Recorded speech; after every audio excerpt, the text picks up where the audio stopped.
Dear Dina, my son has a best friend, Vance, he has hung out with since they were 14. Vance considers me his second mother because his real mother deserted him after they graduated from high school. He's never married or had kids. He does small jobs for me off and on, like changing the light bulbs, replacing my windshield wipers, etc. And he calls me off and on. We both love movies and enjoy discussing them and the actors. When he calls, I know sometimes I can become long-winded. I'm sure Vance gets tired of me going on and on about stuff, but instead of telling me he needs to go, he quietly hangs up on me. I think it's extremely rude. I wish he would just tell me he has to go. I wouldn't be upset about that. To make matters even more awkward, Vance never mentions it next time we talk and we go on as usual. I could just cut ties with him, but I need him to help with those small tasks, so I don't want to make him mad. Must I remain silent about it? What should I do? Signed, Hung Up On, from Jefferson.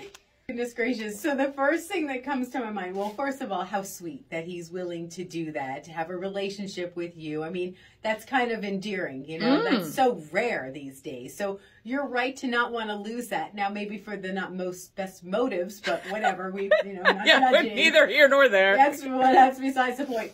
So what just popped into my mind after listening to this, Dear Dina, is maybe he's falling asleep. Right? Well, the phone would not disconnect. What I'm saying is he's falling asleep, so she hangs up, right? Yeah. And then it disconnects the phone call, so he's like, oh, okay, I guess the phone calls. I'm wondering, seriously.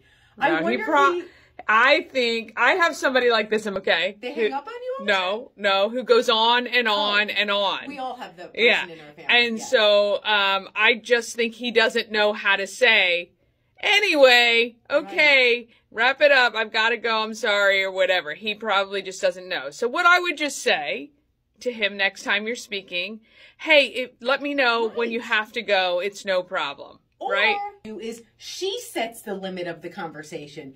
Hey, we've got about an hour here that we can chit chat. Oh my gosh. I don't know how long they're going on. A half hour, 20 minutes, whatever.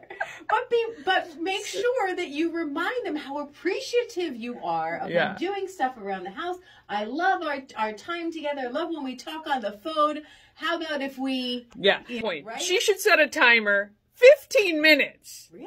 15 minutes should be plenty, especially if you talk frequently. Right. It's not like I have friends that I haven't talked to in months, and it's an hour conversation to catch up. But she sounds like she sees him fairly frequently and talks to him fairly frequently. Some really good conversation about a movie or a book they've read. I can see how it could go on. She should set a timer in 15 minutes, totally. Respect his time, and just say, oh, my goodness, I have to go. He would be so surprised. Right. No, absolutely. That would be a gift to him. And you know what? And it's a blessing in your relationship. Boundaries are good. External boundaries create internal peace and harmony, and everybody wins. Dear Dina, if you've got a question, well, we've got some answers to bounce around that you can take or leave. Reach out to Dear Dina at key103radio.com.